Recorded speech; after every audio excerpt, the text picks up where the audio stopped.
It is my pleasure to welcome His Excellency, Mr. Matamela Cyril Ramaphosa, President of South Africa. Your Excellency, you have the floor.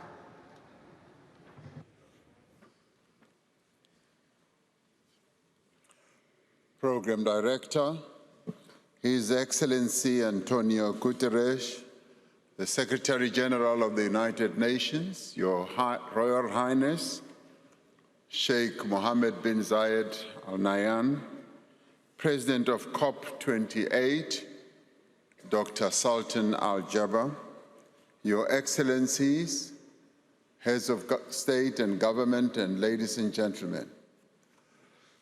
This World Climate Action Summit is taking place at a time when much of our world is in turmoil. South Africa is appalled at the cruel tragedy that is underway in Gaza. The war against the innocent people of Palestine is a war crime that must be ended now.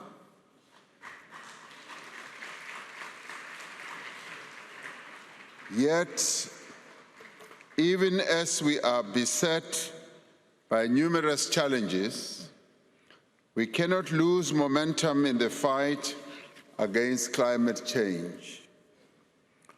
African countries are among the most vulnerable to the effects of a rapidly changing climate and have to adapt and build resilience within the context of historically low levels of development and a severely limited capacity. As South Africa, we applaud the landmark decision of COP28 to operationalize the new fund on loss and damage, and we also welcome the pledges that have already been made.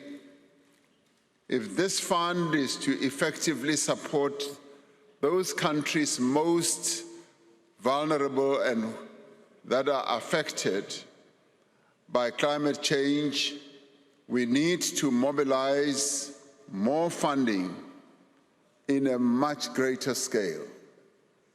We must launch the work program on national and international just transitions that involve all of society and encompass all areas of the economy. What is decided here at COP28 needs to be guided by science, it needs to be underpinned by equity and the principle of common but differentiated responsibilities and respective capabilities. Climate action is key to South Africa's sustainable development agenda. The South African government has just approved the implementation plan for our country's Just Energy Transition Investment Plan. This plan focuses on areas critical to a just transition, including investment in electricity infrastructure, new energy vehicles, that is electric vehicles, green hydrogen, skills development, as well as municipal electricity distribution, and other interventions directed at communities most affected by the energy transition. South Africa has a very successful renewable energy program that plays a key role in supporting our decarbonization efforts. There are also promising developments underway in our country to harness the potential of green hydrogen and to beneficiate critical minerals as well as rare earths in support of development and driving the green transition.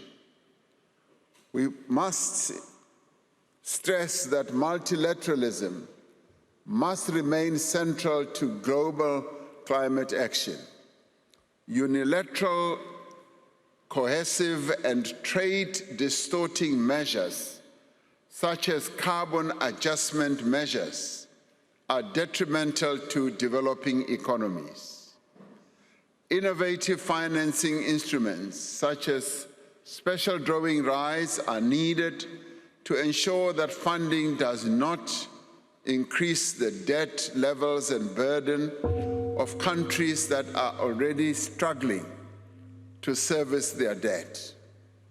There can be no substitute for new, predictable, at-scale and appropriate public finance to support and help developing economy countries build climate resilience.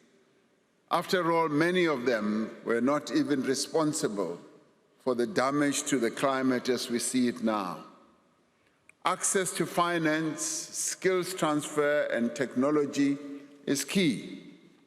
Climate change adaptation and mitigation technologies should be regarded as a global public good and should not be exclusive to certain more advantaged countries. We need to support the right of each country to determine its own developmental trajectory and provide the necessary space to bring it to fruition. We should continue to work together in a spirit of solidarity and cooperation. If there ever is an area where solidarity and cooperation is needed, it is as the world tackles climate change. It should not be the exclusive area for certain countries. It is in this regard where we say the slogan that has been globally adopted should be applied, and we should leave no country behind. Thank you.